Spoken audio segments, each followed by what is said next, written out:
اهلا بيكم. وصفة النهاردة البيتزا رول او سندوتش البيتزا هنعمله بطريقة بسيطة وسهلة، والعجينة طرية وهشة جدا، طعمها حلو وخفيفة، تنفع للسحور. يلا نشوف هنعملها ازاي. لو اول مرة تشوفوني، انا اسمي هند ودي قناتي، ويلا بينا نبدأ الوصفة.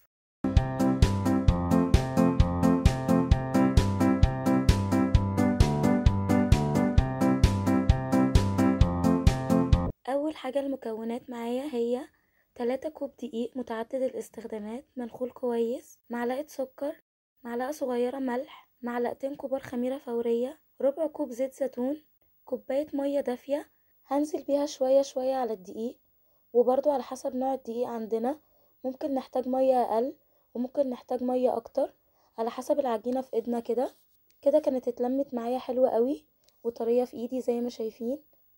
بغطيها واسيبها تخمر في مكان دافي لمدة ساعة لغاية لما حجمها يتضاعف. كده كانت خمرت وحلوة قوي، ودي حركة العجينة الشهيرة طبعا. هديها رشة دقيق وهبتدي افردها بالنشابة، بحاول اخلي سمكها رفيع واخلي شكلها كده مستطيل، بسويها وبقص الزوايد في الاخر. دلوقتي بقى هحط عليها صلصة بيتزا عملناها قبل كده مع بعض، طريقتها سهلة جدا. معلقة زيت زيتون ومعلقة توم مفروم كبيرة، عليهم معلقة معجون طماطم او صلصة طماطم وكوباية عصير طماطم، وبرفعها على النار لغاية لما تتقل. بعد كده بحط عليها رشة ملح وفلفل اسود وسكر وزعتر، وبس هي كده جهزت معانا. بفردها كويس على العجينة وبحط عليها رشة زعتر، وده ميكس جبن. وبعد كده تحطوا عليها اي حشو انتوا بتحبوه بتفضلوه عندكم.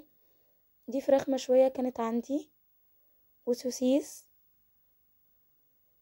وزيتون وشرايح بصل وشرايح فلفل اخضر.